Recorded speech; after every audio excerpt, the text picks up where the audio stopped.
Hoje você vai conhecer a vida de Jesus, de uma forma que talvez você nunca viu. Espero que através desse vídeo você seja edificado, renovado e transformado pela história da vida do Salvador.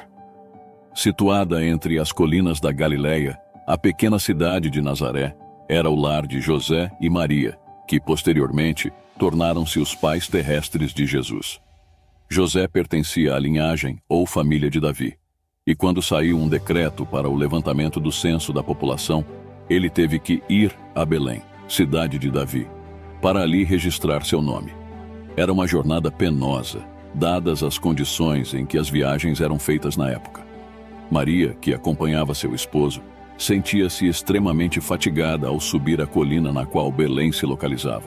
Chegando em Belém, José e Maria procuraram um lugar confortável para repousar, porém as hospedarias estavam todas ocupadas.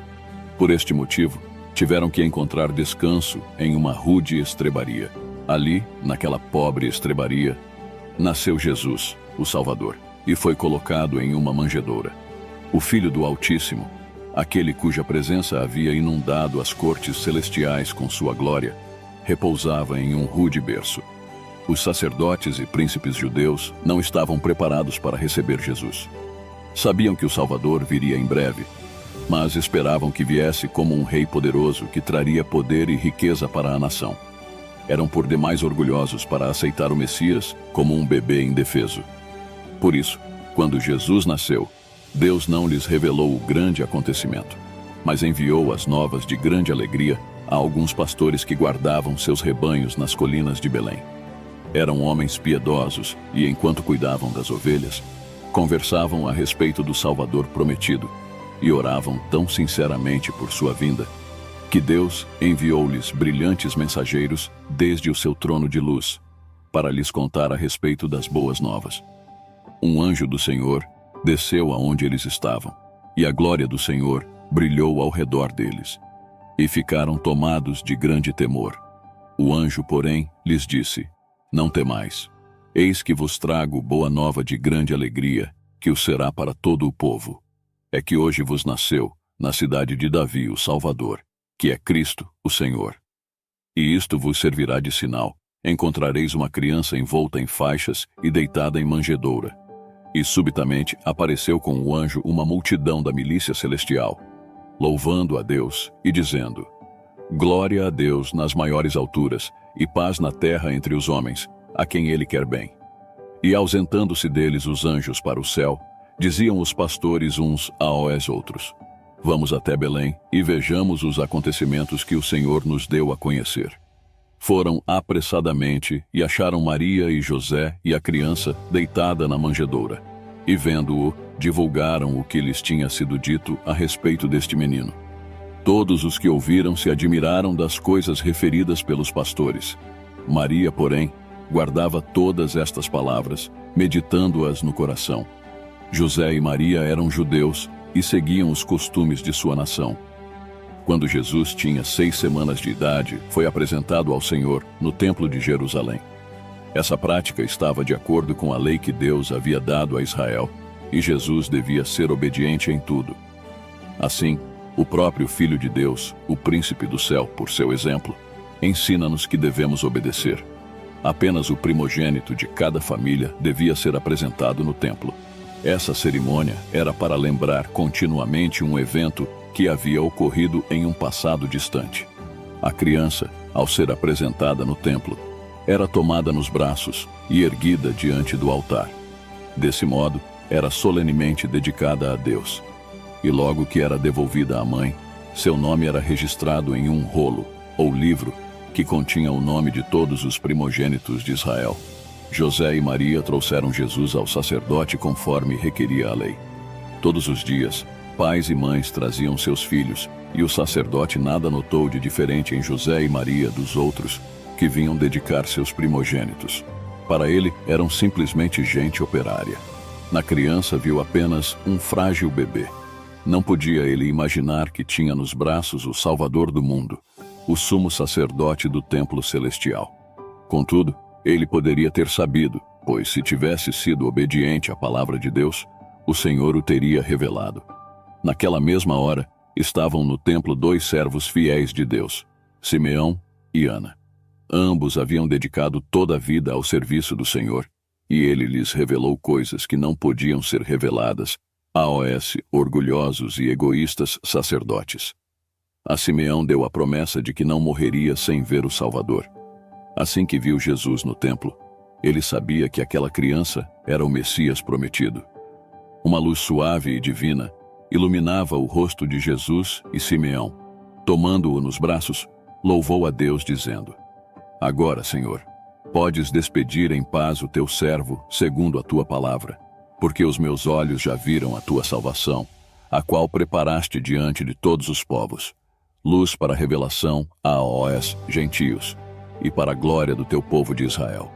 Ana, uma profetisa, chegando naquela hora, dava graças a Deus e falava a respeito do menino a todos os que esperavam a redenção de Jerusalém. Maria, mãe de Jesus, meditava em silêncio a respeito da importante profecia de Simeão.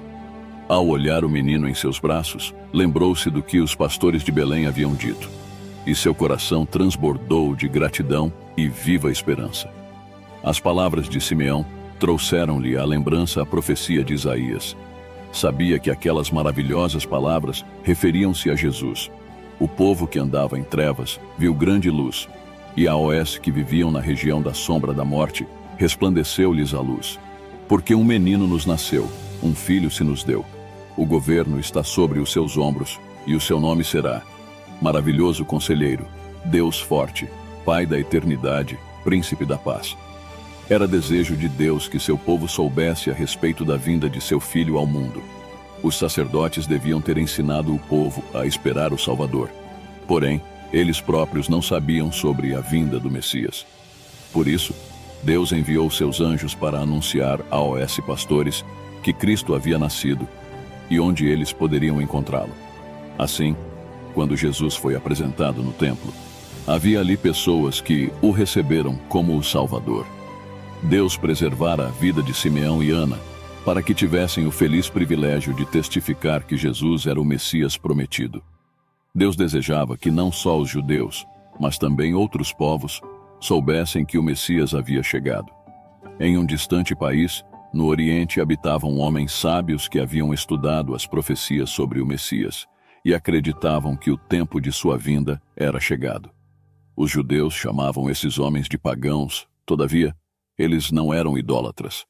Eram pessoas honestas que desejavam conhecer a verdade e fazer a vontade de Deus. Deus vê o coração, por isso sabia que esses homens eram confiáveis. Estavam em melhores condições de receber a luz do céu do que os sacerdotes judeus, cheios de orgulho e egoísmo. Esses sábios eram filósofos.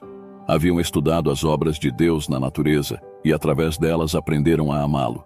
Estudavam os astros e conheciam-lhes os movimentos. Apreciavam observar os corpos celestes em sua marcha noturna e, se descobrissem alguma estrela nova, considerariam isso como um grande acontecimento.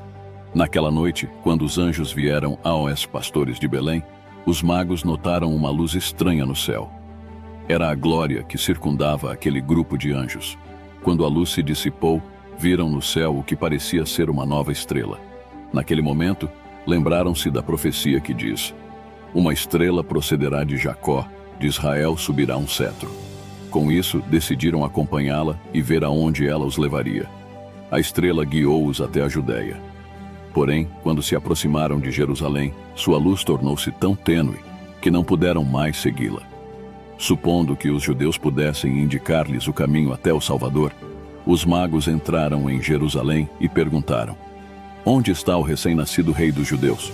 Porque vimos a sua estrela no Oriente e viemos para adorá-lo. Tendo ouvido isso, alarmou-se o rei Herodes, e com ele toda a Jerusalém. Então, convocando todos os principais sacerdotes e escribas do povo, indagava deles onde o Cristo deveria nascer. Em Belém da Judéia, responderam eles, porque assim está escrito por intermédio do profeta. Herodes não gostou de ouvir falar de um rei que um dia poderia tomar o seu trono. Então perguntou aos próprios magos quando viram a estrela pela primeira vez. E ele os enviou a Belém, dizendo: Ide informar-vos cuidadosamente a respeito do menino. E quando o tiverdes encontrado, avisai-me, para eu também ir adorá-lo.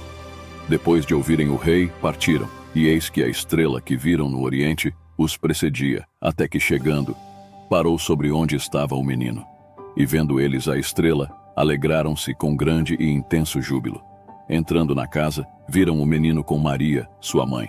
Prostrando-se, o adoraram, e abrindo seus tesouros, entregaram-lhe suas ofertas: ouro, incenso e mirra. Os magos trouxeram ao Salvador as coisas mais preciosas que possuíam. Herodes não havia sido sincero quando disse que queria ir e adorar Jesus. Temia que o Salvador crescesse e se tornasse rei, arrebatando-lhe o trono. Desejava encontrar a criança para matá-la.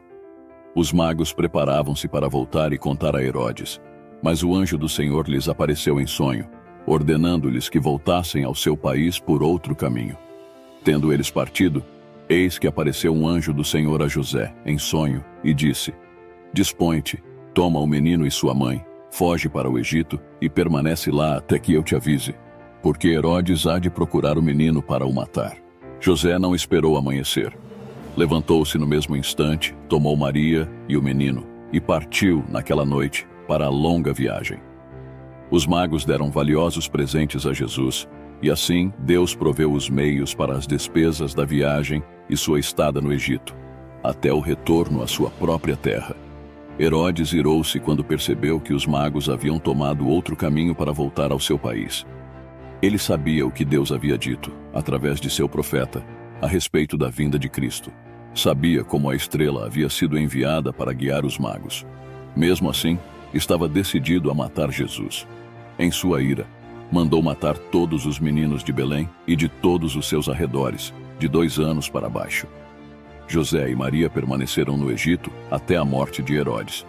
Então, o anjo apareceu a José e lhe disse: Dispõe-te, toma o menino e sua mãe e vai para a terra de Israel, porque já morreram os que atentavam contra a vida do menino. José esperava estabelecer seu lar em Belém, onde Jesus havia nascido, mas ao se aproximar da Judeia, soube que o filho de Herodes reinava no lugar de seu pai. José temeu ao receber a notícia e não sabia o que fazer. Então Deus enviou um anjo para instruí-lo. Seguindo a orientação do anjo, José retornou para o seu antigo lar em Nazaré. Jesus passou a infância em uma aldeia nas montanhas. Como filho de Deus, poderia ter escolhido qualquer lugar na terra como seu lar. Qualquer lugar seria honrado com sua presença. Mas ele não escolheu os lares dos ricos ou os palácios dos reis. Antes escolheu viver entre os pobres em Nazaré. A respeito dele, nos anos de sua infância, a Bíblia diz: crescia o menino e se fortalecia, enchendo-se de sabedoria, e a graça de Deus estava sobre ele. E crescia Jesus em sabedoria, estatura e graça diante de Deus e dos homens. A cada ano, José e Maria viajavam a Jerusalém para as festividades da Páscoa. Quando Jesus tinha 12 anos de idade, eles o levaram consigo. Era uma jornada agradável. As pessoas iam a pé ou em lombo de bois ou jumentos, gastando alguns dias na viagem. De todas as partes da terra, e até mesmo de outros países, vinham pessoas para a festa, e os que moravam no mesmo lugar seguiam em grandes grupos. A festa era celebrada no fim de março ou no começo de abril. Era primavera na Palestina, e toda a terra ficava coberta de flores e alegre pelo canto dos pássaros. A caminho, os pais contavam aos filhos as maravilhas que Deus havia operado em favor de Israel no passado, e com frequência, cantavam os lindos salmos de Davi. Nos dias de Cristo, as pessoas haviam se tornado frias e formais em sua dedicação a Deus. Pensavam mais em sua satisfação própria do que na bondade de Deus para com eles. Todavia, não era assim com Jesus. Ele gostava de meditar a respeito de Deus. Quando chegou ao templo, observou a atividade dos sacerdotes. Inclinou-se com os adoradores para orar, e sua voz uniu-se à deles em cânticos de louvor. A cada tarde e manhã, um cordeiro era oferecido sobre o altar. O ato representava o sacrifício do Salvador. Enquanto os olhos do menino Jesus observavam a vítima inocente, o Espírito Santo fazia-o compreender o significado daquela morte. Sabia que ele próprio, como o Cordeiro de Deus, devia morrer pelos pecados dos homens. Com tais pensamentos em mente, Jesus preferia ficar a sós. Desse modo, não permaneceu com seus pais no templo, e quando regressaram, não estava com eles. Em uma sala anexa ao templo, havia uma escola dirigida pelos rabinos, e foi para aquele lugar que Jesus se dirigiu depois de algum tempo. Assentou-se com outras crianças de sua idade aos pés dos grandes mestres e ouviu suas palavras. Os judeus tinham muitas ideias erradas acerca do Messias. Jesus sabia disso, mas não contradizia os homens cultos. Fazia perguntas a respeito do que os profetas haviam escrito como alguém que desejava aprender. Quando José e Maria deixaram Jerusalém para retornar ao lar, não perceberam a ausência de Jesus. Pensaram que ele estivesse na companhia de algum de seus amigos. Mas ao pararem para acampar à noite, sentiram falta da sua cooperação. Procuraram por ele entre os grupos, mas em vão. Com o coração entristecido, voltaram a Jerusalém, mas não puderam achar o menino, senão depois de 3 dias. Grande foi a alegria ao reencontrá-lo, embora Maria o repreendesse por tê-los deixado. Ela disse: Filho, por que fizeste assim conosco? Teu pai e eu, aflitos, estamos à tua procura. Ele lhes respondeu: Por que me procuráveis? Não sabíeis que me cumpria estar na casa de meu pai? Embora soubesse que era o Filho de Deus, Jesus retornou a Nazaré, em companhia de José e Maria. Até 30 anos de idade, era-lhe submisso. Quando chegou o tempo de iniciar seu ministério público, o primeiro ato de Jesus foi ir até o Rio Jordão e ser batizado por João Batista. João havia sido enviado para preparar o caminho do Salvador. Ele havia pregado no deserto dizendo: O tempo está cumprido e o reino de Deus está próximo. Arrependei-vos e crede no Evangelho. Multidões afluíam para ouvi-lo. Muitos se convenciam de seus pecados e eram batizados por ele, no Jordão. O Senhor havia revelado a João que algum dia o Messias viria a ele e pediria para ser batizado. Havia também a promessa de que um sinal lhe seria dado, de modo que ele pudesse saber que era. Quando Jesus chegou, João viu em seu rosto os sinais de uma vida santa, de modo que se recusou a batizá-lo, dizendo: Eu é que preciso ser batizado por ti e tu vens a mim? Mas Jesus lhe respondeu: Deixa por enquanto, porque assim nos convém cumprir toda a justiça. Então João conduziu o Salvador às águas do belo Jordão e ali foi batizado diante de todas as pessoas.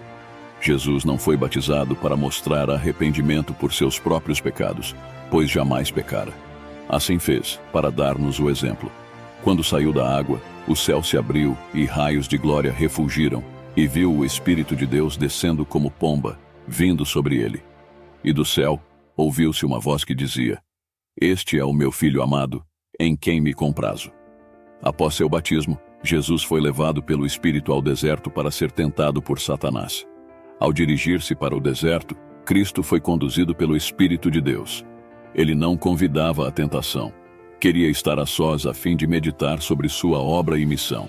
Através do jejum e da oração, devia preparar-se para trilhar a senda cruel que lhe estava destinada.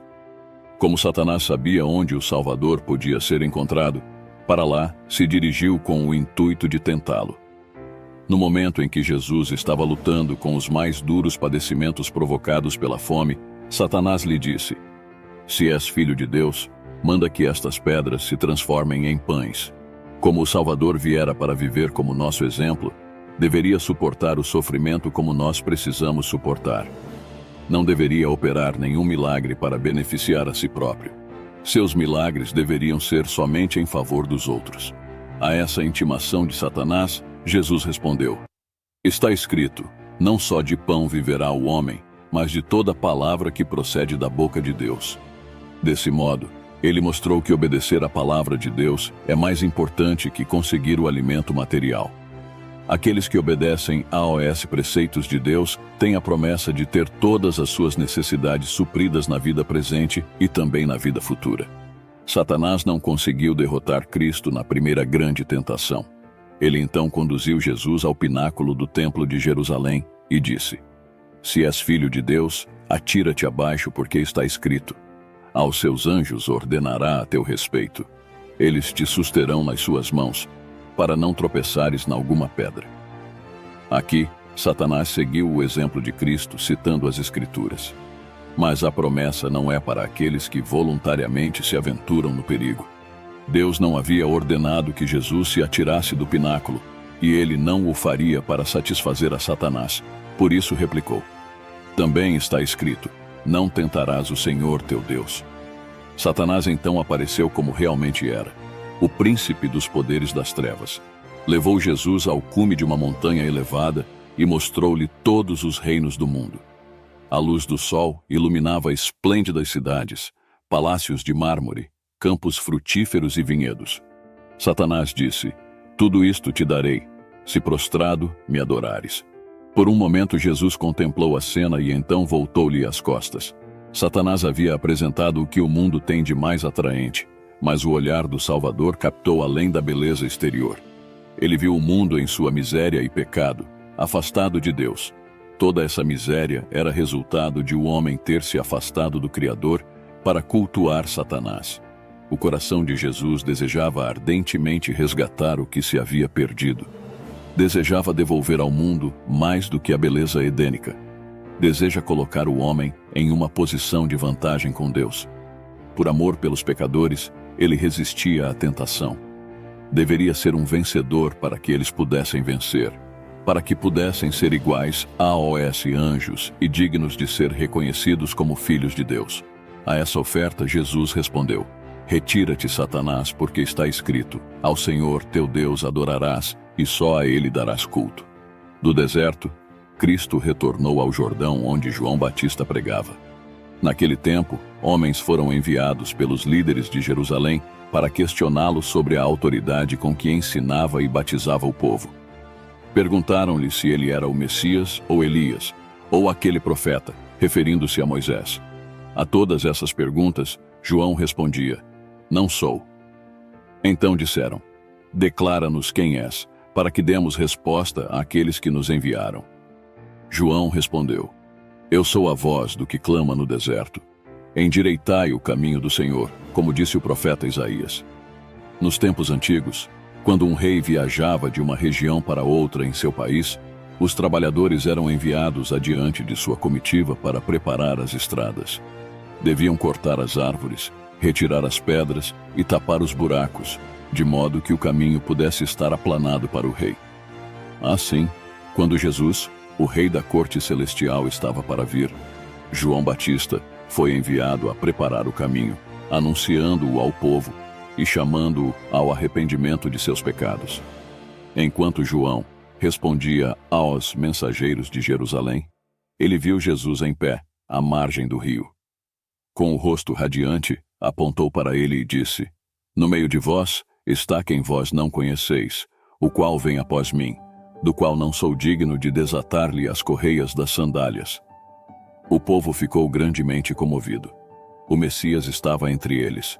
Olhavam ao redor ansiosamente para encontrar aquele de quem João falava. Mas Jesus misturou-se à multidão e não puderam vê-lo.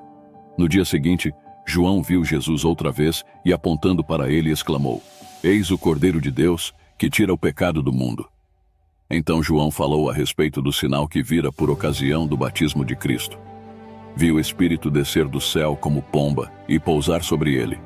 Pois eu de fato vi e tenho testificado, acrescentou, que ele é o Filho de Deus. Com temor e admiração, os ouvintes olharam para Jesus. Então questionaram a si mesmos: é este o Cristo? Perceberam que Jesus não ostentava nenhuma aparência de riqueza ou grandeza mundana. Suas vestes eram modestas e simples, tais como o povo pobre usava. Em seu rosto pálido e cansado, havia algo que comovia os corações. Sua fisionomia mostrava dignidade e poder. Seu olhar e cada traço do semblante falavam da compaixão divina e de um amor inexprimível. Mas os mensageiros de Jerusalém não se sentiram atraídos pelo Salvador. João não dissera o que eles desejavam ouvir. Esperavam o Messias como um grande conquistador. Viram que essa não seria a missão de Jesus e, em seu desapontamento, afastaram-se dele. 2 dos discípulos de João que se encontravam ali imediatamente o seguiram. Ouviram os seus ensinos e tornaram-se seus discípulos. Um era André e o outro João. André logo trouxe o seu irmão, Simão, a quem Jesus chamou de Pedro. No outro dia, a caminho da Galileia, Cristo chamou o outro discípulo, Filipe. Assim que Filipe conheceu o Salvador, trouxe-lhe o amigo Natanael. Desse modo, começou a grande obra de Cristo na terra. Chamou os discípulos um a um, e o primeiro trouxe seu irmão, o outro, seu amigo. Isso é o que cada seguidor de Cristo deve fazer. Assim que tenha conhecido Jesus, deve contar a AOS e outros o precioso amigo que encontrou. Esse é um trabalho que todos podem fazer, quer sejam jovens ou idosos. Em Caná da Galileia, Cristo com seus discípulos compareceram a uma festa de casamento. Ali, seu maravilhoso poder foi manifestado para a felicidade de todos os participantes. Era costume, naquele país, usar vinho em tais ocasiões. Antes que a festa terminasse, o suprimento de vinho findou. Deixar acabar o vinho em uma festa era considerado falta de hospitalidade e um grande vexame. Cristo ficou sabendo o que ocorrera e pediu que os servos enchessem 6 grandes talhas de pedra. Em vez da água, saiu vinho das talhas. Esse vinho era muito melhor do que aquele que havia sido servido antes, e havia o suficiente para todos. Depois de operar o milagre, Jesus deixou o local discretamente. Os convidados não perceberam seu ato até que ele houvesse desaparecido. Um dia, quando passava por Samaria, sentou-se à beira de um poço para descansar. Quando uma mulher veio para retirar água, pediu-lhe que lhe desse de beber. A mulher se surpreendeu, pois sabia quanto os judeus odiavam os samaritanos. Mas Cristo lhe disse que se ela quisesse, ele daria água viva.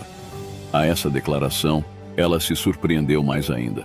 Então Jesus disse à mulher: "Quem beber desta água tornará a ter sede.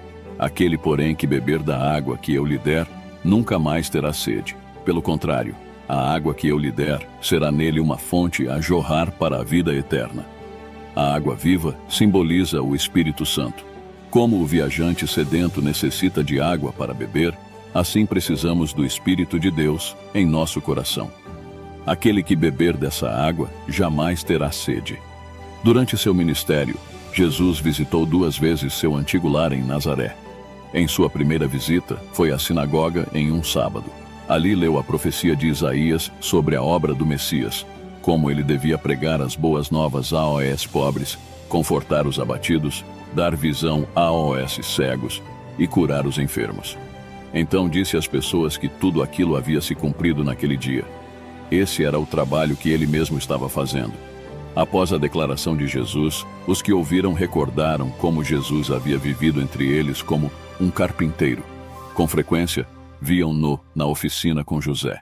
E embora em toda a sua vida houvesse praticado atos de bondade e misericórdia, eles não creram que Jesus era o Messias.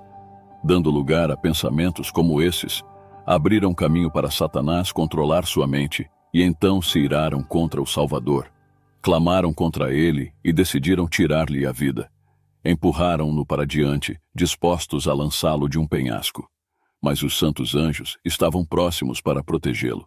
Passando despercebido pela multidão, desapareceu. Em sua próxima visita a Nazaré, o povo não estava mais disposto a recebê-lo. Afastou-se dali para não mais retornar. Entre os judeus, a religião havia se tornado uma simples observância de rituais. À medida que se afastavam do verdadeiro culto a Deus e perdiam o poder de sua palavra, haviam tentado suprir o conteúdo espiritual com cerimônias e tradições inventadas por eles. Somente o sangue de Cristo pode purificar o pecado. Somente seu poder pode livrar o homem de pecar. Mas os judeus dependiam de suas próprias obras e cerimônias de sua religião para ganharem a salvação. Por causa do zelo com que se dedicavam ao desempenho dos atos exteriores, julgavam-se justos e dignos de ocupar um lugar no reino de Deus. Suas esperanças fixavam-se nas grandezas do mundo. Anelavam riquezas e poder que achavam ser o prêmio merecido de sua suposta piedade. Aguardavam o estabelecimento do reino do Messias na terra, e ele haveria de dominar como um grande príncipe entre os homens. Cada bênção e favor terrenos esperavam receber por ocasião de sua vinda. Jesus sabia que suas esperanças seriam frustradas. Ele tinha vindo ensinar a eles algo muito melhor do que procuravam. Seu objetivo era restaurar o verdadeiro culto a Deus. Ele devia trazer a religião com pureza de coração, que se manifestaria em uma vida reta e em um caráter santo. Os discípulos de Cristo haviam sido influenciados pelos ensinos dos rabinos. E foi para esses discípulos que as primeiras lições de Cristo foram destinadas. Foi então que começaram a ouvir o sermão das bem-aventuranças. Tais ensinamentos eram estranhos e novos para os ouvintes de Jesus, e por isso ele os repetiu muitas vezes. Certa vez, um doutor da lei veio à sua presença e lhe perguntou: Mestre, que farei para herdar a vida eterna? Então Jesus lhe perguntou: Que está escrito na lei? Como interpretas? A isto ele respondeu: Amarás o Senhor, teu Deus, de todo o teu coração, de toda a tua alma, de todas as tuas forças e de todo o teu entendimento.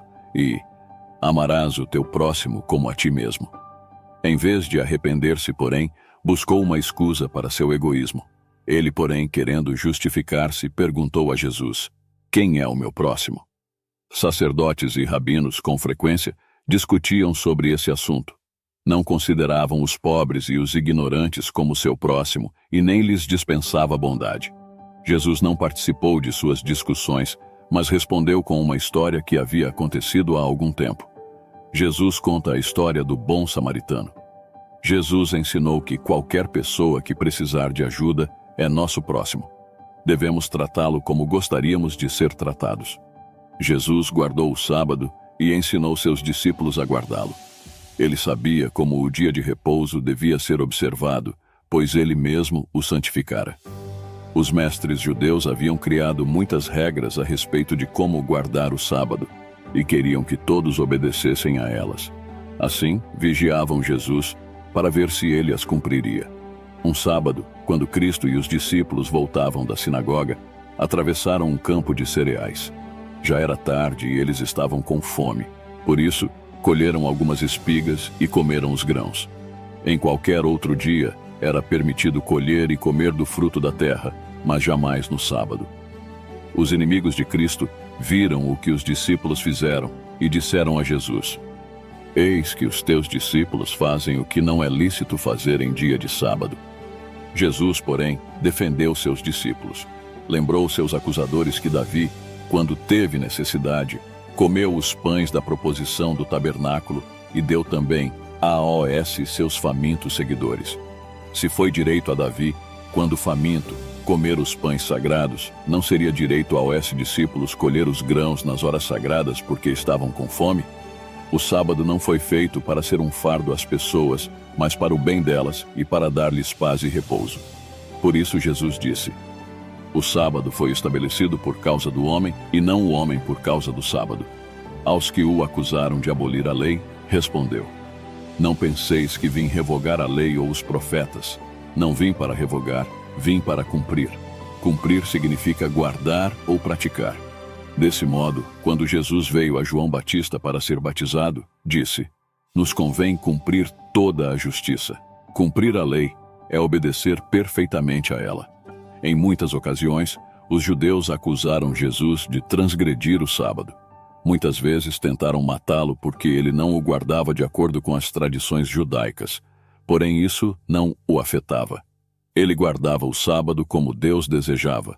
O Salvador caracterizou a si mesmo como o bom pastor e seus discípulos como o seu rebanho. Ele disse: Eu sou o bom pastor, conheço as minhas ovelhas, e elas me conhecem a mim.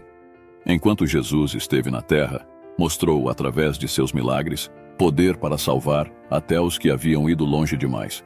Ao curar as doenças do corpo, mostrou que era capaz de limpar o pecado do coração. Ele fez o coxo andar, o surdo ouvir e o cego ver. Purificou os miseráveis leprosos, curou o paralítico e os enfermos com todo tipo de doença. Por sua palavra, até os demônios eram expulsos daqueles a quem subjugavam. Os que presenciavam seus poderosos milagres maravilhavam-se, dizendo: Que palavra é esta, pois com autoridade e poder ordena e espíritos imundos, e eles saem. O Salvador ressuscitou mortos. Um destes foi o filho da viúva de Naim. Quando o cortejo fúnebre conduzia o corpo para o sepultamento, Jesus foi ao seu encontro. Tomou o jovem pela mão e fê-lo levantar-se, devolvendo o filho à sua mãe. Os que ali se achavam voltaram para casa, gritando de alegria e louvando a Deus. Assim também Jesus ressuscitou a filha de Jairo e a Lázaro, que estava morto e sepultado há 4 dias. Durante seu ministério terreno, O Senhor realizou uma obra maravilhosa. Ele mesmo definiu essa obra em resposta a João Batista. João estava na prisão e sentia-se atribulado e desanimado pela dúvida de que Jesus era, de fato, o Messias. Enviou então alguns de seus discípulos a Jesus com a pergunta: És tu aquele que estava para vir, ou havemos de esperar outro? Quando os mensageiros vieram à presença de Jesus, encontraram-no cercado de muitos doentes que estavam sendo curados. Durante todo o dia, os mensageiros esperaram, enquanto Jesus estava incansavelmente ocupado em aliviar aqueles sofredores. Finalmente disse a eles: Ide e anunciai a João o que estáis ouvindo e vendo. Os cegos veem, os coxos andam, os leprosos são purificados, os surdos ouvem, os mortos são ressuscitados, e aos pobres está sendo pregado o Evangelho. Assim, durante 3 anos e meio, Jesus andou de um lado para outro fazendo o bem. Então, chegou o tempo de concluir seu ministério. Em companhia de seus discípulos, deveria subir a Jerusalém para ser traído, condenado e morto. Suas próprias palavras deveriam cumprir-se. O bom pastor dá a vida pelas ovelhas. Aproximava-se Jesus de Jerusalém para assistir às festividades da Páscoa. Uma grande multidão que também se dirigia para participar desse importante evento cercava-o. Ao seu comando, 2 discípulos trouxeram um jumentinho para que montado nele pudesse entrar em Jerusalém. Ajeitaram suas vestes sobre o dorso do animal e ajudaram o mestre a montá-lo. Tão logo montou, um grande grito de triunfo encheu os ares. A multidão aclamava o Rei e Messias. Mais de 500 anos antes, o profeta descrevera esta cena. Alegra-te muito, ó filha de Sião. Exulta, ó filha de Jerusalém. Eis aí te vem o teu rei, justo e salvador, humilde, montado em jumento, num jumentinho, cria de jumenta. Todos, naquela multidão sempre crescente, sentiam-se felizes e entusiasmados. O povo não podia oferecer-lhe presentes caros, mas lançavam suas túnicas como tapete pelo caminho por onde ele passava. Também colheram lindos ramos de oliveira e palmeira para adornar a passagem. Julgavam que escoltavam aquele que haveria de tomar posse do trono de Davi em Jerusalém. O Salvador jamais permitira que seus seguidores lhe prestassem homenagens reais, mas naquela ocasião desejava manifestar-se ao mundo de modo especial como seu Redentor. O Filho de Deus estava prestes a tornar-se um sacrifício pelos pecados do homem. Sua igreja, em todos os tempos, deveria tornar o tema de sua morte um assunto de profundo estudo e reflexão. Era, portanto, necessário que a atenção de todos fosse dirigida a ele. Após uma cena como essa, sua crucificação e morte jamais poderiam se ocultar do mundo. Era desígnio de Deus que cada evento dos últimos dias da vida do Salvador fosse marcado de modo tão acentuado que nenhum poder pudesse apagar sua memória. Na grande multidão que cercava o Salvador, havia evidências de seu poder de operar milagres. Os cegos, a quem devolvera a visão, abriam caminho. Os mudos, cuja língua ele soltara, exclamavam os mais altos brados de louvor. Os inválidos, a quem curara, saltavam de alegria, e eram os que mais se apressavam em colher ramos de palmeira para acená-los diante dele. As viúvas e órfãos exaltavam o nome de Jesus por causa de suas obras de misericórdia em favor deles. Os leprosos, que tinham sido curados por uma palavra, estendiam suas roupas no caminho. Os que haviam sido chamados dentre os mortos pela poderosa voz de Jesus estavam lá. E Lázaro, cujo corpo havia apodrecido no sepulcro, desfrutava agora de todo o vigor de sua juventude, acompanhando a multidão que seguia o Salvador a Jerusalém. À medida que mais pessoas uniam-se à multidão, contagiavam-se pela inspiração do momento e uniam-se aos gritos, que ecoavam de colina em colina e de vale em vale. Hosana ao filho de Davi, bendito o que vem em nome do Senhor. Hosana nas maiores alturas. Muitos fariseus presenciavam a cena irritados. Sentiam que perdiam o domínio do povo. Tentaram silenciar a manifestação com toda a sua autoridade. Porém, suas ordens e ameaças só aumentavam mais o entusiasmo do povo. Sentindo que não podiam controlar a multidão, abriram caminho entre ela e aproximaram-se de Jesus, dizendo: Mestre, repreende os teus discípulos. Disseram que tais aglomerações tumultuadas eram contra a lei e proibidas pelas autoridades. Jesus, porém, lhes respondeu: Asseguro-vos que se eles se calarem, as próprias pedras clamarão. Essa cena de triunfo era desígnio do próprio Deus, pois havia sido predita pelos profetas, e nenhum poder terrestre poderia impedi-la. A obra de Deus seguirá sempre em frente a despeito de os homens tentarem impedi-la ou destruí-la. Quando a multidão atingiu o alto da colina, Jerusalém em todo o seu esplendor apareceu diante da vista de todos. Extasiado ante a repentina visão de beleza, o povo conteve os gritos. Todos os olhares se fixaram no Salvador, esperando ver nele a mesma expressão de admiração que sentiram. Jesus deteve-se, e uma nuvem de tristeza envolveu-lhe o semblante, e a multidão atônita viu-o chorar copiosamente. Ninguém podia compreender a aflição do mestre, mas ele chorava porque a cidade estava condenada à destruição. Ela havia sido a filha de seu cuidado, e seu coração enchia-se de angústia porque em breve a cidade ficaria desolada. Tivessem seus habitantes dado ouvidos aos ensinos de Cristo, recebendo-o como o Salvador, Jerusalém teria permanecido para sempre. Teria se tornado a rainha dos reinos, livre com a força concedida por Deus. Nenhum exército armado guardaria seus portões, e nenhuma bandeira romana tremularia em suas torres. De Jerusalém, o estandarte da paz teria ido a todas as nações. Ela teria sido a glória do mundo. Os judeus, porém, haviam rejeitado seu Salvador e estavam prestes a crucificar o seu rei. Quando o sol mergulhasse no horizonte naquele dia e a noite caísse, o destino de Jerusalém estaria selado para sempre. No dia seguinte, Jesus entrou no templo. 3 anos antes, ele havia encontrado homens vendendo e comprando no átrio externo, e os havia repreendido e expulsado. Agora, ao retornar, encontrou o mesmo comércio ali. O átrio estava cheio de bois, ovelhas e aves que eram vendidos aos que desejavam oferecer sacrifícios por seus pecados. Os que se ocupavam desse comércio praticavam extorsão e roubo de toda espécie, e tal era a balbúrdia e o alvoroço do lado de fora que os adoradores eram seriamente perturbados. Cristo parou na escadaria e varreu o átrio com seu olhar penetrante. Todos os olhares voltaram-se para ele.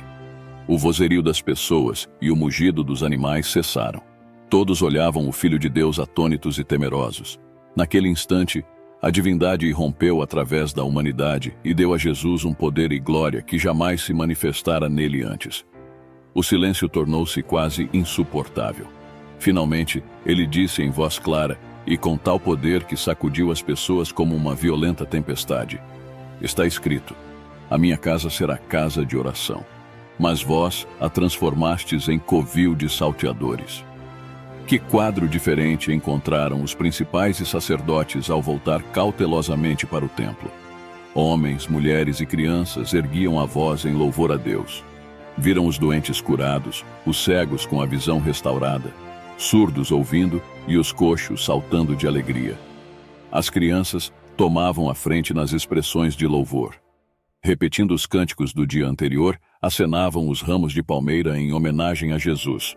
O templo repercutia as fortes exclamações: Hosana ao Filho de Davi, bendito o que vem em nome do Senhor. Os líderes tentavam silenciar os gritos de alegria das crianças, mas elas não podiam se calar, pois todos estavam possuídos de uma incontida felicidade pelas maravilhosas obras que Jesus realizara entre eles. Dirigiram-se então a Jesus, na esperança de que ele ordenasse silêncio. Ouves o que estes estão dizendo? Respondeu-lhes Jesus: Sim, nunca lestes. Da boca de pequeninos e crianças de peito, tiraste perfeito louvor? Os filhos de Israel celebraram a primeira Páscoa na ocasião em que foram libertados da escravidão no Egito. Chegara o tempo em que Jesus devia comemorar a festividade com seus discípulos e pediu a Pedro e a João que encontrassem um lugar e preparassem a ceia da Páscoa. Centenas de pessoas vinham a Jerusalém para a celebração e os habitantes da cidade se dispunham a ceder um cômodo da casa para os visitantes fazerem sua comemoração. O Salvador dissera a Pedro e a João que, ao saírem pelas ruas, encontrariam um homem com um cântaro de água. Deveriam então segui-lo até a casa em que entrasse e dizer ao dono da casa: O mestre manda perguntar-te: onde é o aposento no qual hei de comer a Páscoa com os meus discípulos?"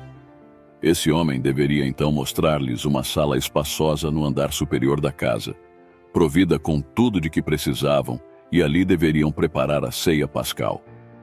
Tudo aconteceu conforme Jesus havia dito. Na hora da ceia, os discípulos estavam a sós com Jesus. Outras vezes em que a festa foi comemorada em companhia do Mestre, havia sido sempre uma ocasião de grande alegria.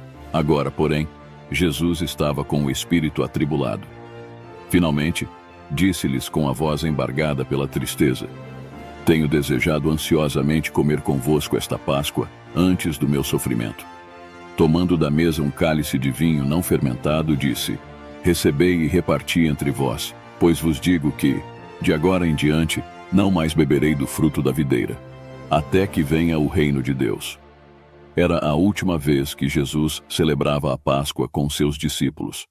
Era também a última Páscoa que devia ser celebrada na terra, porque o sacrifício do Cordeiro deveria ensinar as pessoas que um dia Cristo, o Cordeiro de Deus, viria para morrer pelos pecados do mundo.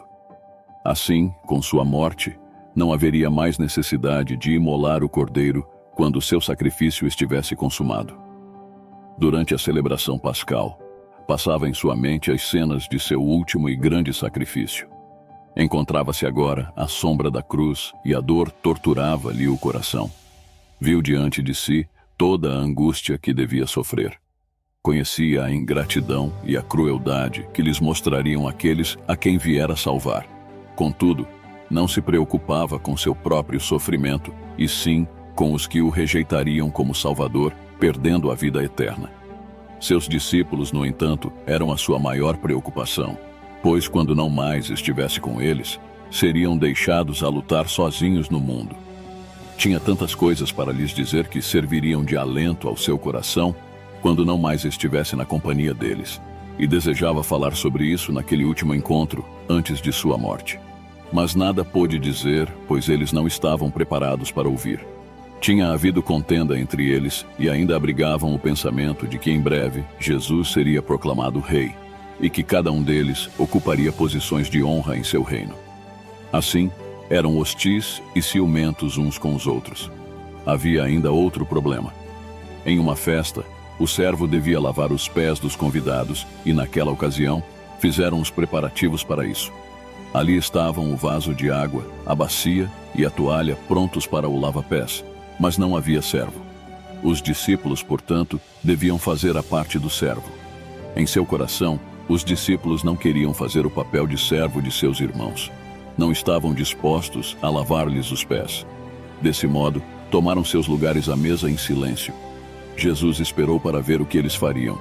Então, ele mesmo levantou-se, cingiu-se com a toalha, despejou água na bacia e começou a lavar os pés dos discípulos. Embora magoado por causa da discórdia entre eles, não os repreendeu com palavras duras. Demonstrou seu amor, agindo como servo de seus próprios discípulos. Quando terminou, disse-lhes: "Compreendeis o que vos fiz? Vós me chamais o Mestre e o Senhor, e dizeis bem, porque eu o sou. Ora, se eu, sendo o Senhor e o Mestre, vos lavei os pés, também vós deveis lavar os pés uns dos outros. Porque eu vos dei o exemplo, para que, como eu vos fiz, façais vós também." Dessa maneira, Jesus ensinou aos seus discípulos que deviam servir uns aos outros. Em vez de buscarem a posição mais elevada para si mesmos, deveriam se dispor a servir seus irmãos. O Salvador veio ao mundo para trabalhar pelos outros, vivendo para ajudar e salvar os necessitados e pecadores, e ele deseja que façamos o mesmo. Os discípulos sentiram-se envergonhados de seu ciúme e egoísmo. Seu coração moveu-se de amor para com o Mestre e para com seus irmãos. Só agora é que estavam prontos para ouvir os ensinos de Cristo.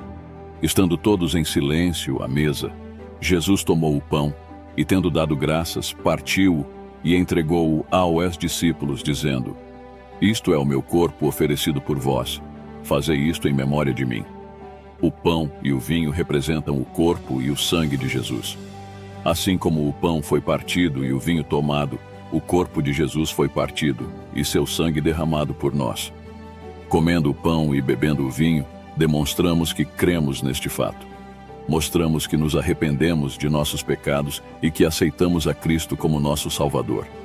Enquanto participavam da ceia, os discípulos perceberam o sofrimento de Jesus. Uma atmosfera de tristeza contagiou a todos e comiam em silêncio. Finalmente, Jesus disse: "Em verdade vos digo que um dentre vós me trairá." Os discípulos ficaram surpresos e entristecidos com aquela declaração de Jesus, e cada um começou a examinar seu coração para ver se havia nele algum mau desígnio contra seu mestre. Um após o outro perguntava: "Porventura, sou eu, Senhor?" Só Judas permanecia calado.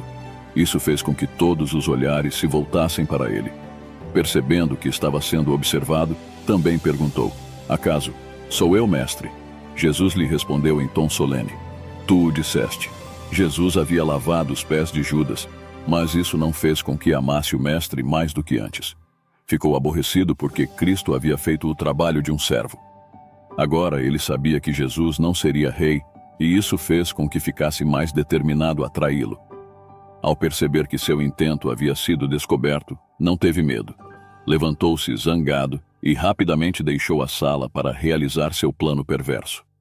A retirada de Judas foi um alívio para os que ficaram. O rosto de Jesus iluminou-se e a nuvem de tristeza se dissipou. Cristo, então, conversou com eles durante algum tempo. Disse que ia para a casa de seu pai e que prepararia um lugar para eles e retornaria para levá-los consigo. Prometeu enviar o Espírito Santo para que fosse o mestre e consolador deles. Disse-lhes que orassem em seu nome, e certamente suas orações seriam atendidas. Jesus então orou por eles, pedindo a Deus que os livrasse do mal e que amassem um ao outro, assim como ele os amava. Jesus orou por nós do mesmo modo que orou pelos discípulos, dizendo: "Não rogo somente por estes, mas também por aqueles que vierem a crer em mim por intermédio da sua palavra, a fim de que todos sejam um. E como és tu, ó Pai, em mim e eu em ti, também sejam eles em nós, para que o mundo creia que tu me enviaste, eu neles e tu em mim, a fim de que sejam aperfeiçoados na unidade, para que o mundo conheça que tu me enviaste e os amaste, como também amaste a mim." A vida do Salvador na terra foi uma vida dedicada à oração. Passou muitas horas a sós com Deus e, com frequência, suas preces sinceras subiam ao trono celeste, buscando sabedoria e força de que necessitava para sustê-lo em sua obra e para guardá-lo de cair nas tentações de Satanás. Depois de haver comido a Páscoa com seus discípulos, Jesus foi com eles ao jardim do Getsêmani, onde costumava orar. À medida que caminhava, conversava com eles e os ensinava. Mas quando se aproximaram do jardim, tornou-se estranhamente silencioso. Durante toda a sua vida, Jesus estivera em comunhão com o Pai. O Espírito de Deus havia sido seu guia e apoio constantes. Por todas as obras que havia feito, sempre glorificara o Pai, dizendo: "Eu nada posso fazer de mim mesmo." A terrível noite de agonia para o Salvador começou quando se aproximou do jardim. Parecia que a presença de Deus, que até então o sustentara, não mais o acompanhava. Começou a sentir o que significa separar-se do Pai. Cristo devia tomar sobre si os pecados do mundo, e quando eles foram colocados sobre si, parecia mais do que podia suportar.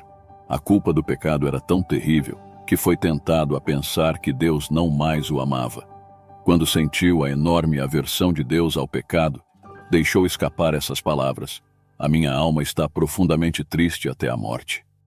Jesus deixou os discípulos próximo à entrada do jardim, exceto Pedro, Tiago e João, com os quais entrou no horto. Eram eles seus mais sinceros discípulos e seus companheiros mais chegados, mas não podia suportar que eles testemunhassem sua intensa agonia. Disse-lhes: "Ficai aqui e vigiai comigo." Caminhou alguns passos adiante e caiu prostrado no chão. Sentia que o peso do pecado separava-o do Pai. Tinha diante de si um abismo tão grande, tão profundo, tão negro que tremia diante dele. Cristo não sofria por seus pecados, mas pelos pecados do mundo. Sentia o desagrado de Deus contra o pecado, como o pecador sentirá no grande dia do juízo. Em sua agonia, Cristo agarrou-se ao solo frio, de seus lábios pálidos orando da seguinte forma: "Meu Pai, se possível, passe de mim este cálice. Todavia, não seja como eu quero, e sim como tu queres." Durante 1 hora, Cristo suportou sozinho aquela terrível angústia. Então foi até os discípulos, ansioso por receber uma palavra de simpatia. Mas nenhuma simpatia se manifestou, pois eles estavam dormindo. Despertaram ao som de sua voz, mas quase não. O reconheceram, pois a aflição havia alterado a expressão de seu rosto. Dirigindo-se a Pedro, perguntou: Simão, tu dormes? Não pudeste vigiar nem 1 hora? Pouco antes de irem ao jardim, Cristo disse aos discípulos: Todos vós vos escandalizareis. Eles então lhe asseguraram com veemência que iriam com Jesus à prisão e à morte.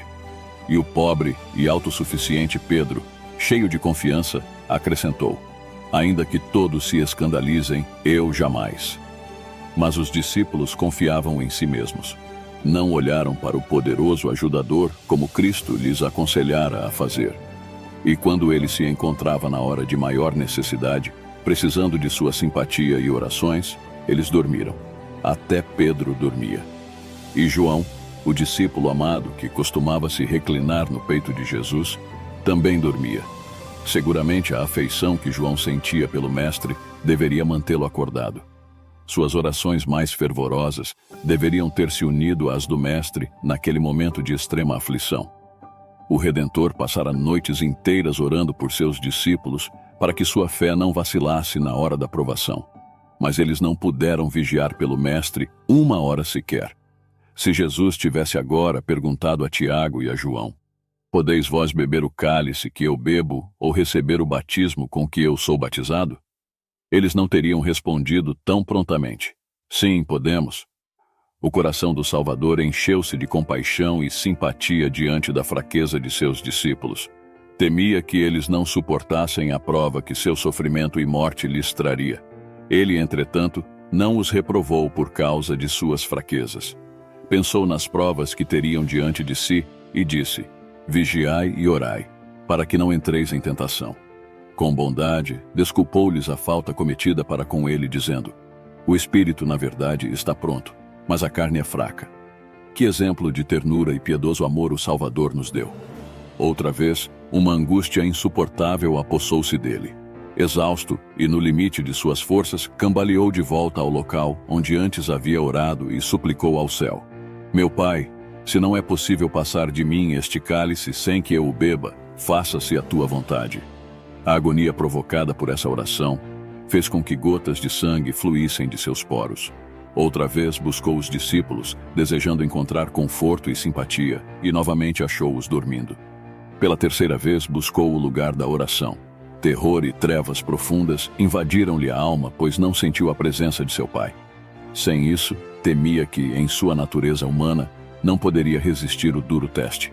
Pela terceira vez, ele repete a mesma oração: Meu Pai, se não é possível passar de mim este cálice sem que eu o beba, faça-se a tua vontade. O Salvador cai desfalecido ao solo. Nenhum discípulo encontra-se ali para ampará-lo, para erguer ternamente sua cabeça e banhar aquele rosto tão pálido pelo sofrimento. Cristo está completamente só. Um poderoso anjo desce do céu para confortá-lo. O rosto do Salvador, manchado de sangue, reflete agora a paz celestial. Ele suportou o que nenhum ser humano poderia suportar. Experimentou a agonia da morte no lugar de cada pecador. Outra vez procurou os discípulos e encontrou-os dormindo. Tivessem eles permanecido despertos, vigiando e orando com o Salvador, teriam recebido forças para suportar a prova que os aguardava. Perdendo aquela oportunidade, não tiveram forças na hora da necessidade. Olhando-os com tristeza, Cristo disse: Ainda dormis e repousais. Eis que é chegada a hora, e o Filho do Homem está sendo entregue nas mãos de pecadores. Falava ele ainda, quando se ouviram os passos da turba que se aproximava em sua busca. Voltando-se para os discípulos, disse: Levantai-vos, vamos. Eis que o traidor se aproxima. Nenhum traço de seus recentes sofrimentos podiam ser notados quando o Salvador se adiantou para encontrar seu traidor. Colocando-se adiante dos discípulos, perguntou à turba: A quem buscais? Responderam-lhe: A Jesus, o Nazareno. Então Jesus lhes disse: Sou eu. O Salvador pergunta-lhes mais uma vez: A quem buscais? Responderam-lhe: A Jesus, o Nazareno. Então lhes disse Jesus: Já vos declarei que sou eu. Se é a mim, pois, que buscais, deixai ir estes. Nessa hora de provação, os pensamentos de Cristo voltaram-se para os seus amados discípulos. Não queria que sofressem, ainda que tivesse que enfrentar a prisão e a morte. Judas, o traidor, não se esqueceu da parte que tinha a desempenhar. Aproximou-se e o beijou. Disse-lhe Jesus: Amigo, para que vieste? E com voz trêmula acrescentou: Judas, com um beijo traz o Filho do Homem? Essas amáveis palavras deveriam comover o coração de Judas, mas parece que todo o sentimento de ternura e dignidade haviam-no abandonado. Agora estava sob o domínio de Satanás. Colocou-se com arrogância ao lado de Jesus e não se envergonhou de entregá-lo à turba cruel. Cristo não recusou o beijo do traidor. Nisso, ele nos deu exemplo de tolerância, amor e simpatia. Se somos seus discípulos, devemos tratar nossos inimigos como ele tratou Judas. Em seguida, prenderam-no e ataram suas mãos, que sempre se ocuparam em fazer o bem. Os discípulos não acreditavam que Jesus consentiria em ser preso. Tinham certeza de que o poder que havia lançado a turba por terra era suficiente para livrar o mestre e seus companheiros. Ficaram desapontados e indignados quando viram as mãos de seu amado mestre serem amarradas. Furioso, Pedro arrancou da espada e, brandindo-a, cortou a orelha do servo do sacerdote. Jesus, vendo o que Pedro fizera, soltou as mãos firmemente amarradas pelos soldados romanos e disse: Deixai, basta. Tocou então a orelha ferida, que sarou no mesmo instante. Disse então a Pedro: Embainha a tua espada, pois todos os que lançam mão da espada, a espada perecerão. Acaso pensas que não posso rogar a meu Pai, e ele me mandaria neste momento mais de 12 legiões de anjos? Como, pois, se cumpririam as Escrituras, segundo as quais assim deve suceder? Não beberei, porventura, o cálice que o Pai me deu? Voltando-se então para os sacerdotes e capitães do templo que se encontravam na multidão, disse-lhes: Saístes com espadas e porretes para prender-me como a um salteador? Todos os dias eu estava convosco no templo, ensinando, e não me prendestes. Contudo, é para que se cumpram as Escrituras. Quando os discípulos viram que o Salvador não fazia nenhum esforço para se livrar de seus inimigos, culparam-se por isso. Não podiam compreender sua rendição àquela turba e, aterrorizados, abandonaram-no e fugiram. Cristo havia predito a cena do abandono quando disse: Eis que vem a hora, e já é chegada, em que sereis dispersos, cada um para sua casa, e me deixareis só.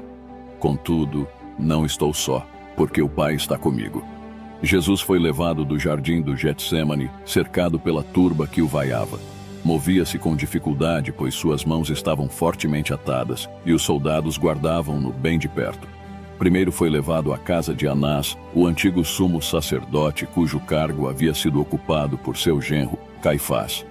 O ímpio Anás queria ser o primeiro a ver Jesus preso e tirar dele provas que o levariam à condenação.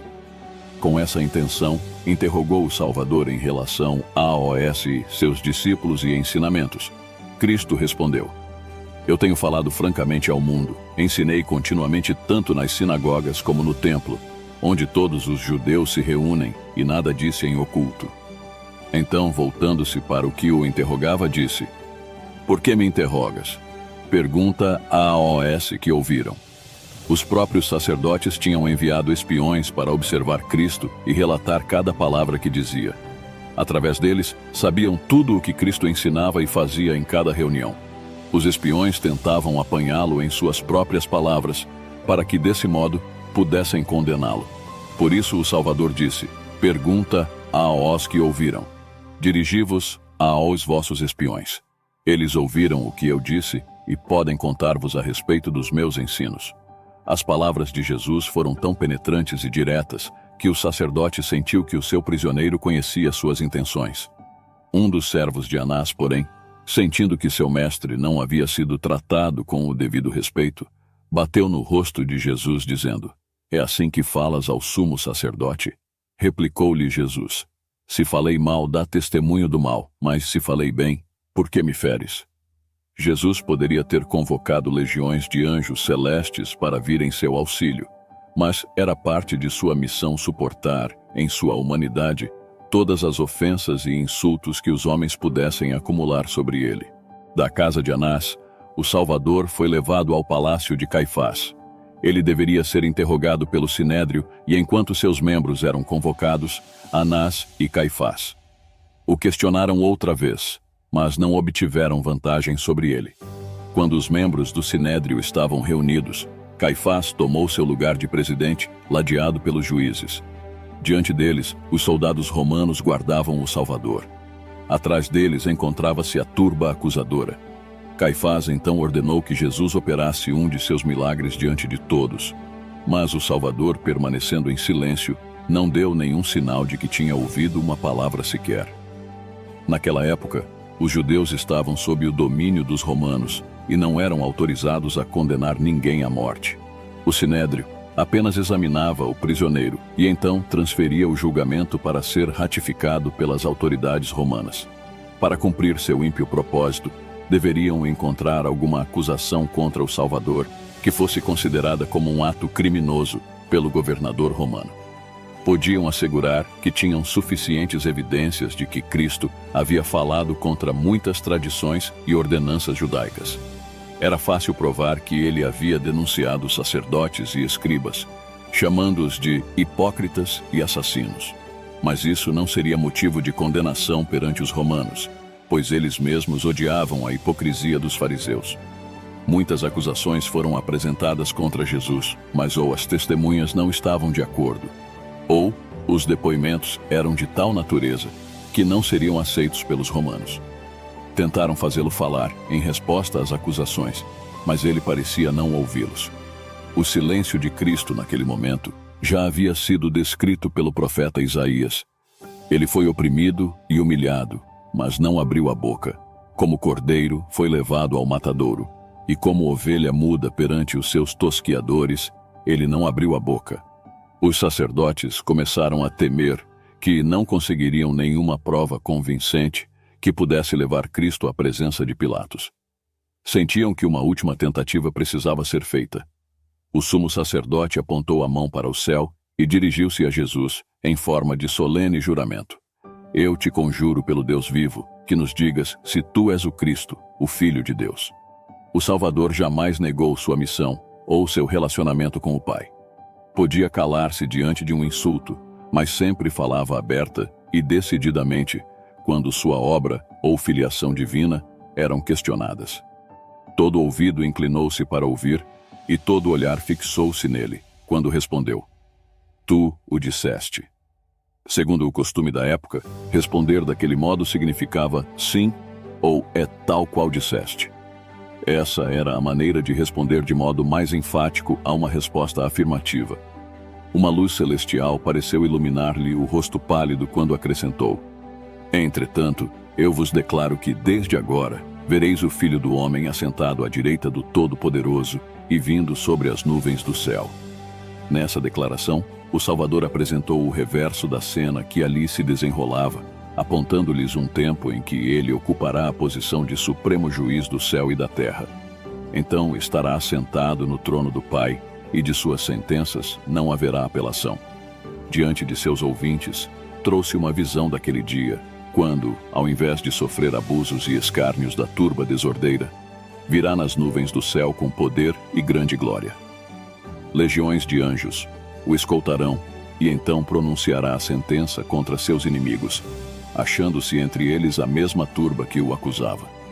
Ao Jesus declarar-se Filho de Deus e Juiz do mundo, o sacerdote rasgou suas vestes, mostrando-se horrorizado. Ergueu as mãos para o céu e disse: Blasfemou, que necessidade mais temos de testemunhas? Eis que ouvistes agora a blasfêmia. Que vos parece? Responderam eles. É réu de morte. Segundo as leis judaicas, um prisioneiro não podia ser julgado à noite. Por isso, embora já condenado, deveria haver um outro julgamento durante o dia. Jesus foi levado, em seguida, para a sala da guarda onde sofreu escárnio e abuso dos soldados e da multidão. Ao amanhecer, foi ele conduzido novamente à presença dos juízes, onde a condenação definitiva foi pronunciada. Uma fúria satânica apossou-se dos líderes e do povo. A multidão urrava como feras selvagens. Arremeteram então contra Cristo, gritando: Ele é culpado, matem-no. Se os soldados romanos não estivessem presentes, eles o teriam feito em pedaços. Porém, a autoridade romana se interpôs e, com a força das armas, reprimiu a violência do povo. Sacerdotes e príncipes misturaram-se à multidão e cobriram o Salvador de insultos.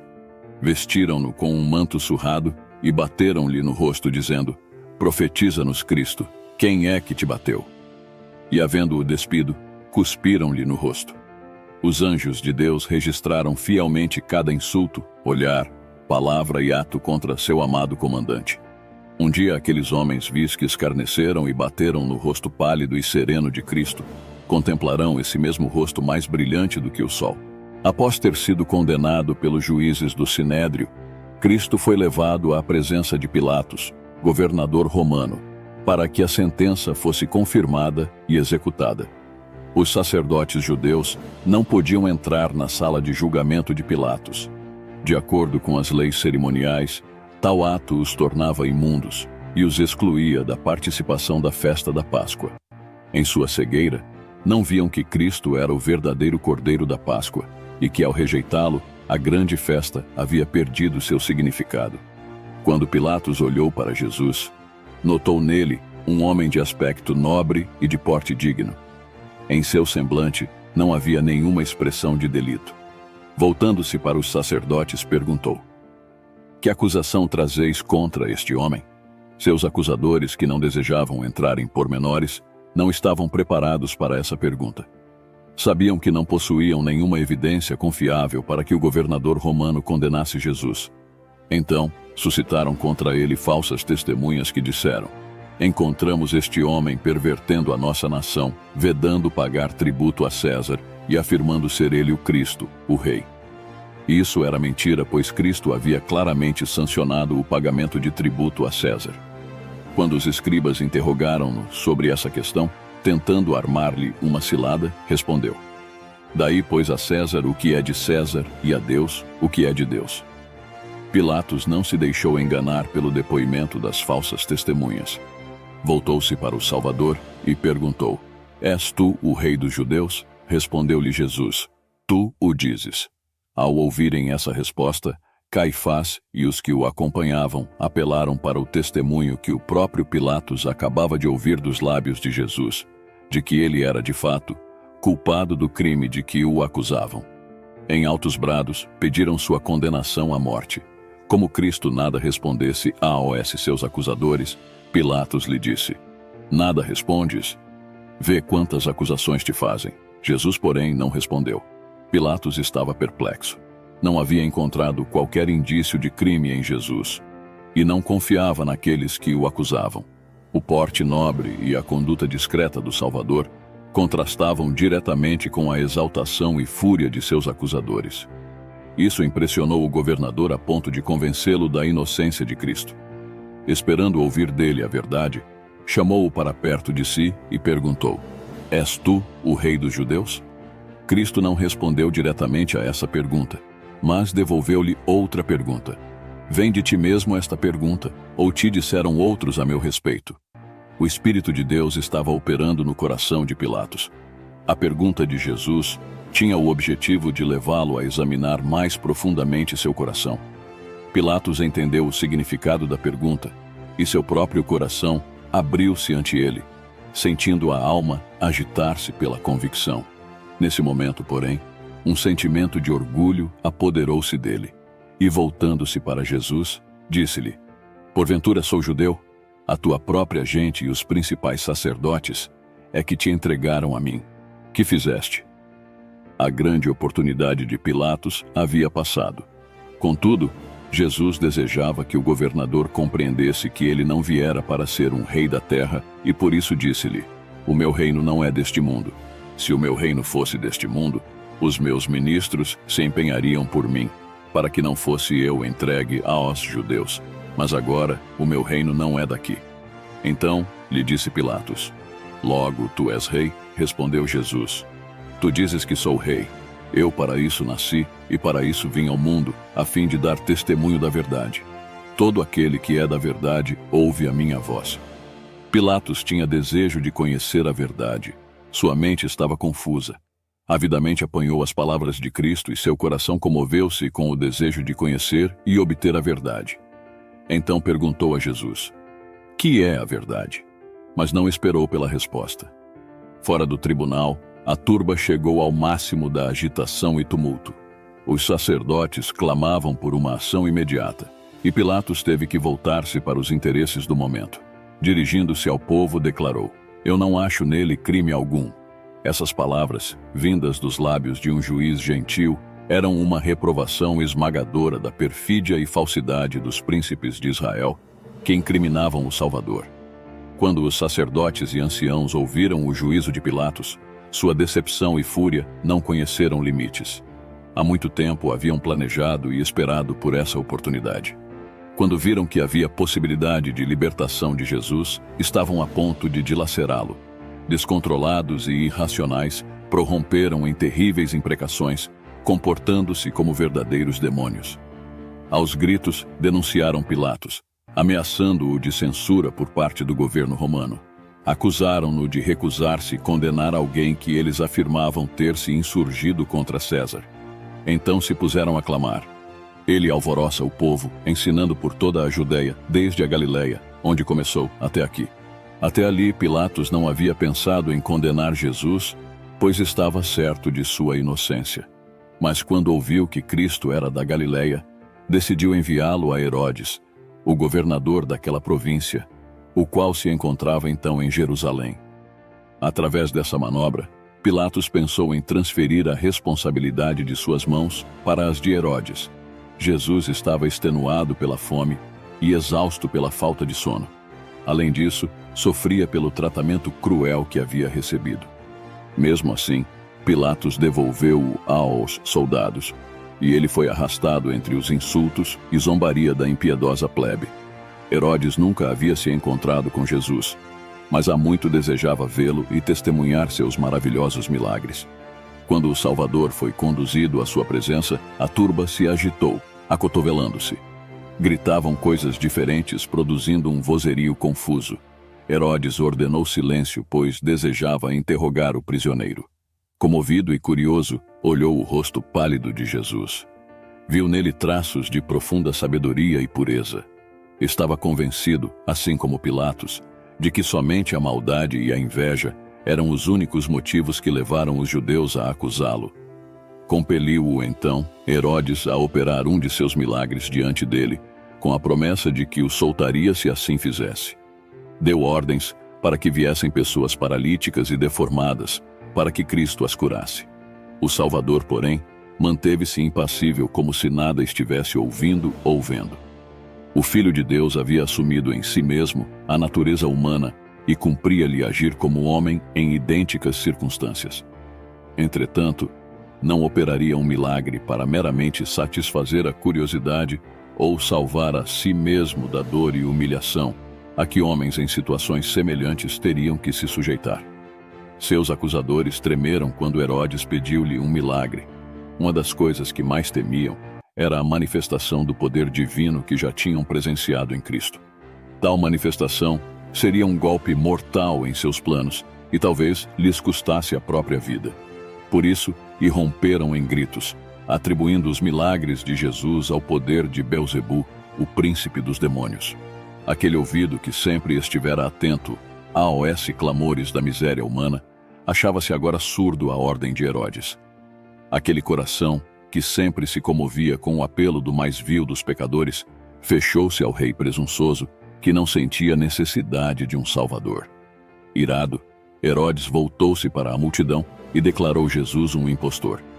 Mas seus acusadores sabiam que não se tratava de nenhum impostor, posto que haviam presenciado muitos de seus feitos poderosos. Então, o rei começou a insultar e ridicularizar vergonhosamente o Filho de Deus. Mas Herodes, juntamente com os da sua guarda, tratou-o com desprezo e, escarnecendo dele, fê-lo vestir-se de um manto aparatoso. Herodes não ousou confirmar a condenação de Jesus.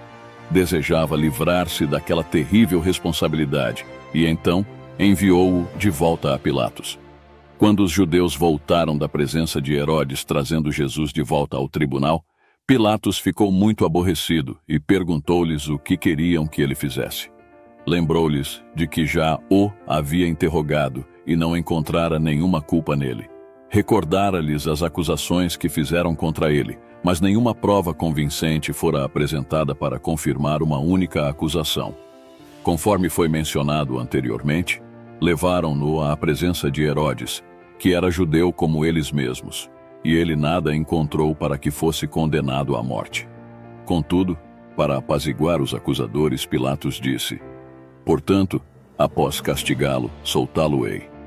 Nisso, Pilatos mostrou sua fraqueza, pois se sabia que Cristo era inocente, por que mandaria castigá-lo? Assim fazendo, comprometia-se com o erro.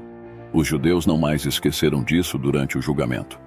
Haviam conseguido intimidar o governador romano, e agora, tirando vantagem disso, haveriam de pressioná-lo até conseguir a condenação de Jesus. A multidão, em alvoroço, exigia mais e mais a vida do prisioneiro. Enquanto hesitava em relação ao que fazer, recebeu uma carta de sua esposa que dizia: "Não te envolvas com esse justo, porque hoje em sonho muito sofri por seu respeito." Pilatos, ao ler a carta, empalideceu. O povo, ao perceber sua hesitação, redobrou a insistência. Ele sabia que precisava tomar alguma atitude. Era costume, no período da Páscoa, soltar um prisioneiro que o povo escolhesse. Os soldados romanos haviam capturado há pouco um criminoso de fama, chamado Barrabás. Era ladrão e assassino. Então Pilatos voltou-se para a multidão e perguntou-lhes com seriedade: "A quem quereis que eu vos solte, a Barrabás ou a Jesus, chamado Cristo?" Toda a multidão, porém, gritava: "Fora com este! Solta-nos Barrabás!" Pilatos emudeceu de espanto e desapontamento. Entregando o julgamento ao povo, ele havia perdido a dignidade e o controle da multidão.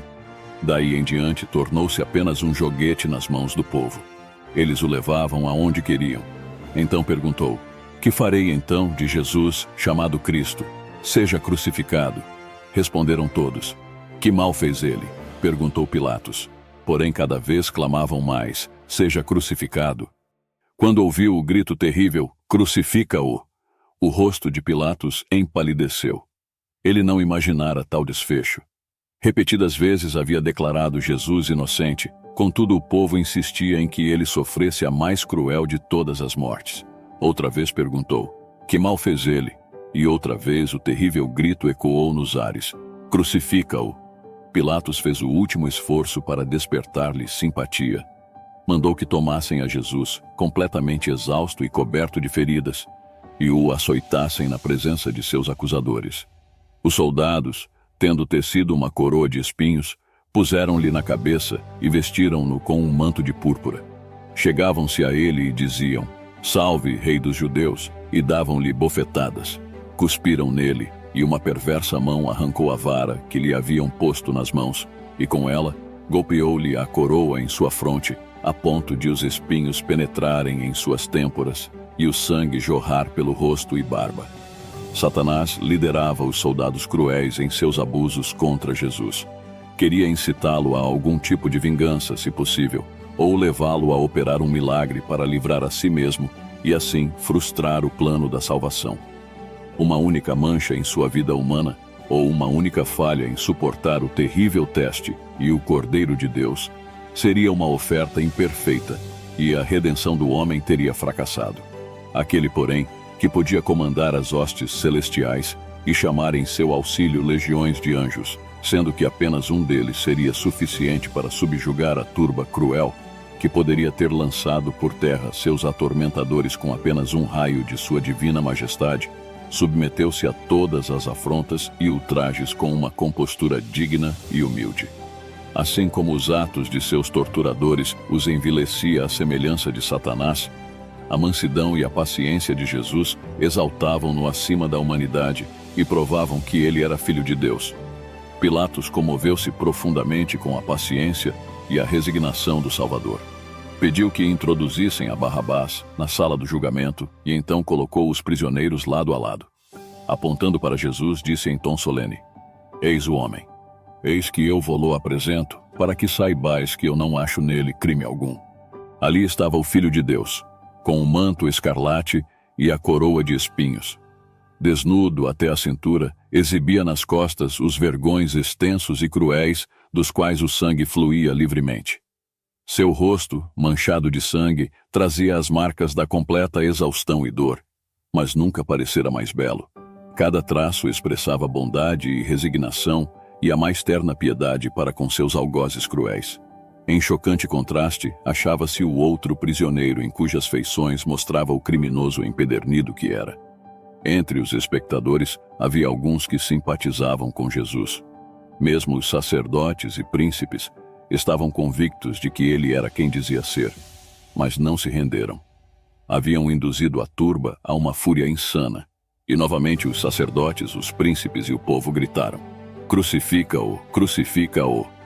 Finalmente, com a paciência esgotada diante de uma crueldade tão vingativa e irracional, disse ao povo: "Tomai-o vós outros e crucificai-o, porque eu não acho nele crime algum." Pilatos fez tudo o que podia para libertar o Salvador, mas os judeus gritavam: "Se soltas a este, não és amigo de César. Todo aquele que se faz rei é contra César." Tais palavras atingiram Pilatos em seu ponto fraco. Ele já se tornara suspeito ao governo romano, e tal notícia a seu respeito seria sua ruína. Vendo Pilatos que nada conseguia, antes, pelo contrário, aumentava o tumulto, mandando vir água, lavou as mãos perante o povo, dizendo: "Estou inocente do sangue deste justo. Fique o caso convosco." Quando Pilatos se declarou inocente do sangue de Cristo, Caifás respondeu com arrogância: "Caia sobre nós o seu sangue e sobre nossos filhos." Essas terríveis palavras foram repetidas pelos sacerdotes e pelo povo. Tremenda sentença acabavam de pronunciar sobre si mesmos, horrível herança para a posteridade. Isso se cumpriu literalmente nas dramáticas cenas da destruição de Jerusalém, cerca de 40 anos mais tarde. Jesus foi levado ao Calvário apressadamente em meio a zombarias e gritos de insulto da multidão. Ao passar o limiar do tribunal, puseram-lhe sobre os ombros feridos a cruz destinada a Barrabás. Os 2 ladrões que também seriam crucificados com Jesus receberam a sua cruz. O peso do madeiro era mais do que o Salvador podia suportar, em sua exaustão e sofrimento. Andou apenas alguns passos e caiu desmaiado sob o peso da cruz. Quando voltou a si, a cruz foi outra vez colocada sobre seus ombros. Cambaleou mais alguns passos e outra vez caiu sem sentidos. Seus algozes viram que lhe era impossível carregar aquele peso além de suas forças e ficaram perplexos sem saber quem deveria levar aquele fardo humilhante. Naquele momento, vindo casualmente ao encontro deles, apareceu Simão, um cireneu, a quem obrigaram a levar a cruz até o Calvário. A mãe de Jesus o havia seguido naquela terrível jornada até o Calvário. Ao vê-lo sucumbir exausto ao peso da cruz, seu coração ansiava por prestar-lhe socorro, mas esse privilégio lhe foi negado. O Salvador não soltou um gemido sequer. De seu rosto pálido e sereno, o suor corria fartamente. Os discípulos tinham fugido da cena tão pavorosa. O lagar: "Eu o pisei sozinho, e dos povos nenhum homem se achava comigo." Enquanto os soldados faziam sua obra, a mente de Jesus desviou-se de seus sofrimentos para se concentrar na terrível recompensa que aguardava os seus perseguidores. Tendo piedade de sua ignorância, orou: "Pai, perdoa-lhes, porque não sabem o que fazem." Assim, Cristo conquistou o direito de tornar-se o intercessor entre os homens e Deus. Essa oração abrangia o mundo todo, incluindo cada pecador que existiu ou que viria a existir, desde o princípio até a consumação do século. Logo depois de pregar Jesus na cruz, homens fortes levantaram o madeiro e o fincaram violentamente no chão. Isso causou um intenso sofrimento ao Filho de Deus.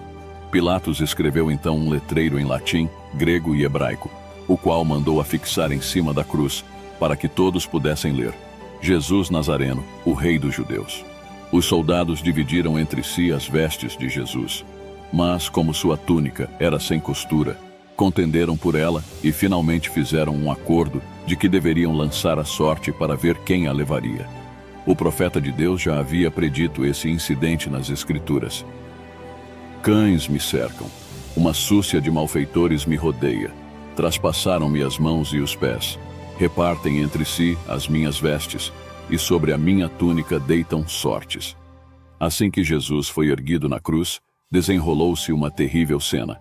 Sacerdotes, príncipes do povo e escribas juntaram-se à multidão e romperam em zombarias e insultos contra o Filho de Deus agonizante, dizendo: Se tu és o rei dos judeus, salva-te a ti mesmo. Salvou os outros, a si mesmo não pode salvar-se. É rei de Israel.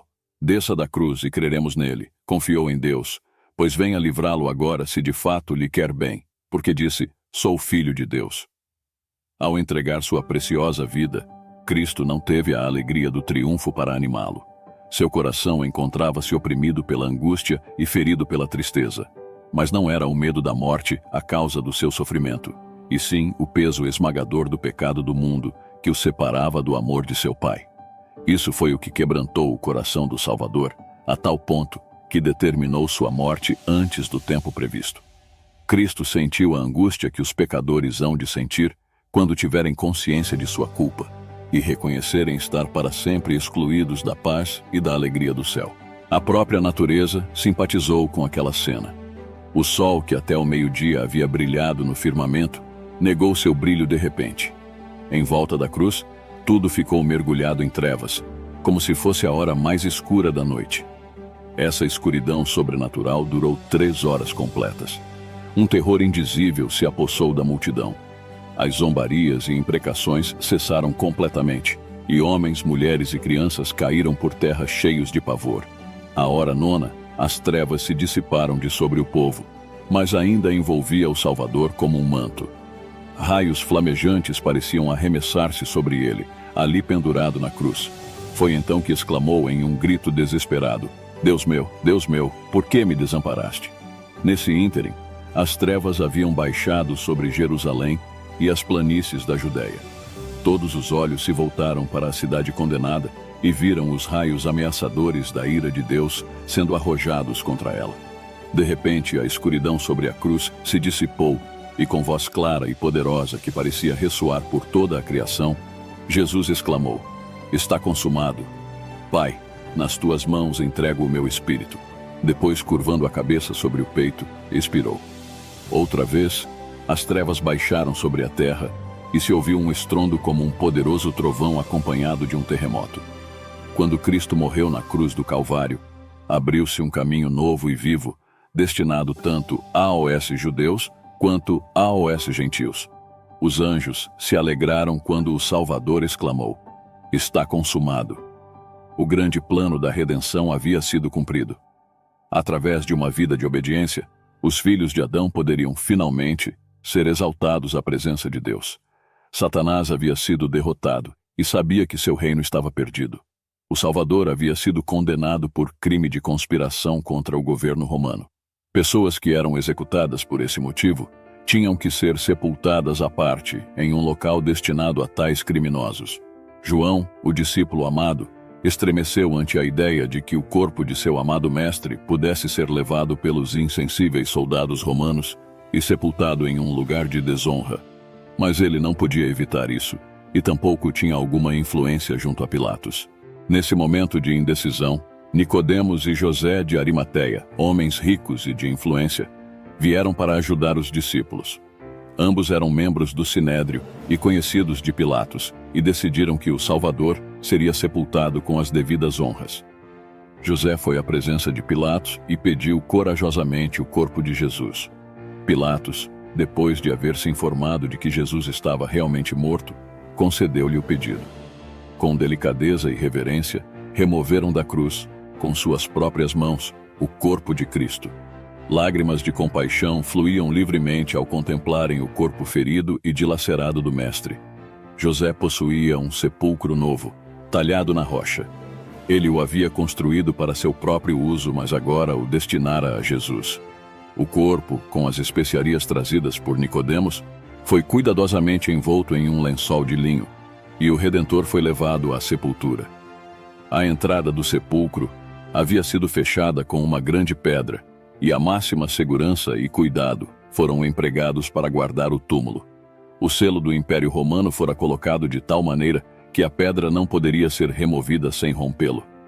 Uma escolta de soldados romanos montava guarda ao redor, mantendo estrita vigilância para que o corpo não fosse molestado. Alguns guardas rondavam constantemente enquanto outros descansavam no chão. Havia, porém, outra guarda perto do túmulo. Anjos poderosos, enviados do céu, estavam ali. Apenas um desses anjos tinha força suficiente para destruir todo o exército romano. Lucas, em seu relato a respeito do sepultamento do Salvador, fala sobre algumas mulheres que o acompanharam em sua crucifixão, dizendo: então se retiraram para preparar aromas e bálsamos, e no sábado descansaram segundo o mandamento. O Salvador foi enterrado em sexta-feira, o sexto dia da semana. As mulheres prepararam os ungüentos e as especiarias para embalsamar seu Senhor e as deixaram de lado até que o sábado tivesse passado. Nem mesmo o trabalho de embalsamar o corpo de Jesus quiseram fazer no sábado. Passado o sábado, Maria Madalena, Maria, mãe de Tiago e Salomé, compraram aromas para irem embalsamá-lo. E muito cedo, no primeiro dia da semana, ao despontar do sol, foram ao túmulo. Quando se aproximaram do horto, surpreenderam-se ao ver que a pedra havia sido removida e nenhum soldado encontrava-se ali. Maria Madalena fora a primeira a chegar. Vendo que a pedra havia sido removida, correu contar aos discípulos. Quando a outra mulher se aproximou, viu uma luz brilhando no sepulcro e, olhando lá dentro, notou que estava vazio. Demorando-se um pouco mais ali, de repente viram um jovem, vestido em roupas resplandecentes, sentado perto do túmulo.